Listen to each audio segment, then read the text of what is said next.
on va y aller, je crois, un peu sur les violences économiques, pauvreté, Noël. Virginie, bonsoir. Oui, bonsoir. Salut à toi.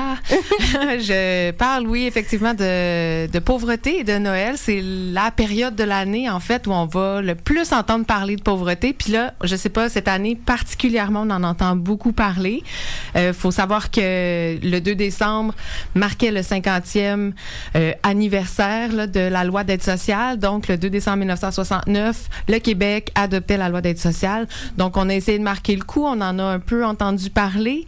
Ça n'a pas empêché un paquet de préjugés. On fait des signes de tête de non, on n'a pas vraiment entendu parler. On a travaillé fort, en tout cas au collectif Pro Québec sans pauvreté, pour que ça sorte, mais effectivement, c'est pas un sujet qui fait courir les foules et les journalistes. Et alors, mais bon, on a quand même travaillé fort pour que ça ressorte, parce que c'est quand même un des pans de la Révolution tranquille qui est encore mal aimé, mais ça reste un morceau important de notre filet social au Québec.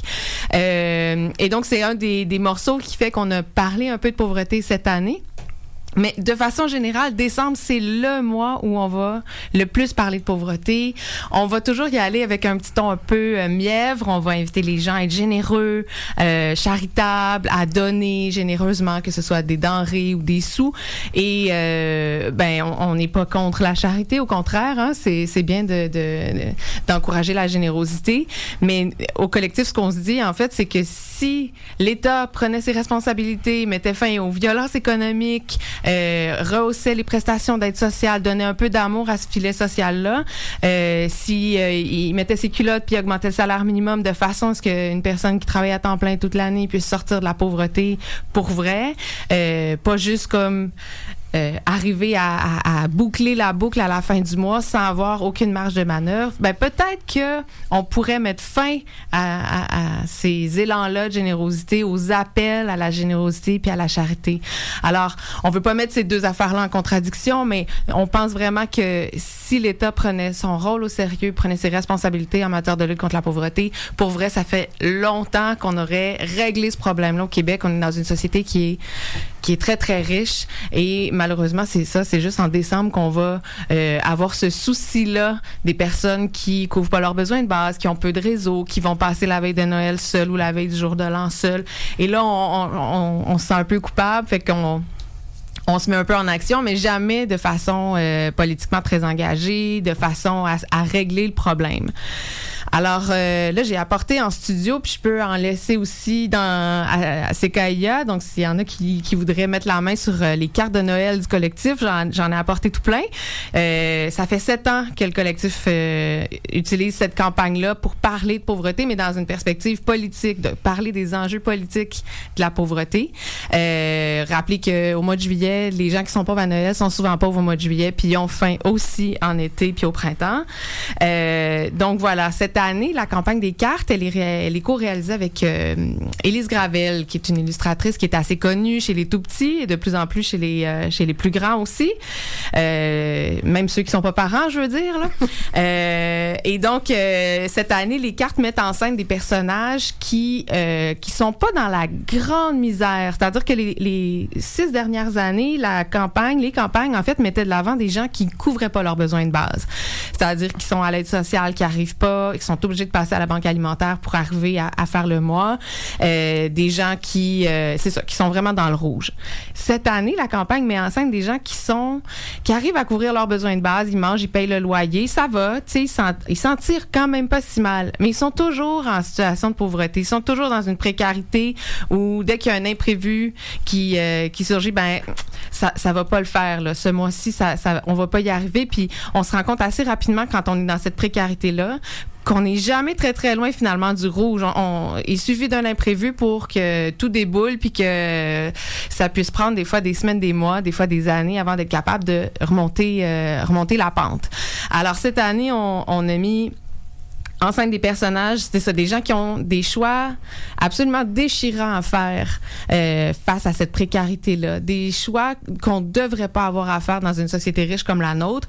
On a une mère qui est avec son gamin qui se demande est-ce que je vais chez le dentiste ou j'inscris le petit au camp de jour? Et sur chacune des cartes, en fait, on conclut en disant que être pauvre, ben c'est toujours un casse-tête. Il y a toujours cette idée-là d'avoir à faire des choix intenables. Tu sais que tu vas soit te priver ou tu vas priver quelqu'un de ta famille. Il y a certainement quelqu'un qui va mal s'en tirer parce que on devrait pas avoir à faire de choix entre ces deux affaires-là. Et au verso des cartes, en fait, on rajoute à l'idée que être pauvre, c'est toujours un casse-tête que, ben, avec la volonté politique, combattre la pauvreté, c'est pourtant pas si compliqué. Ça devrait pas être un casse-tête de lutter contre la pauvreté, d'augmenter les revenus, de mener des campagnes de lutte contre les préjugés envers les personnes en situation de pauvreté.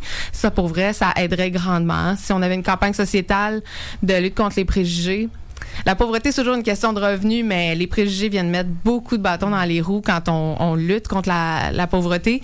C'est sérieusement un problème. Alors, pour présenter les trois autres cartes, en fait, on a un personnage qui se demande s'il fait réparer ses lunettes ou s'il met de l'argent de côté.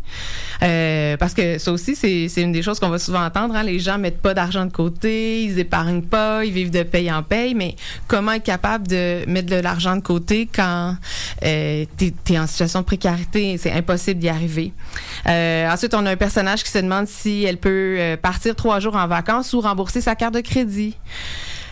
Faut le savoir, la pauvreté prend jamais de vacances et les pauvres prennent rarement des vacances aussi. Hein. Fait qu'ils se retrouvent souvent. Il y a l'expression du balcon vide là, qui revient souvent à l'été. En fait, toi, t'étais allé où pour les vacances? Oh, sur mon balcon. Je suis pas sortie ben loin là.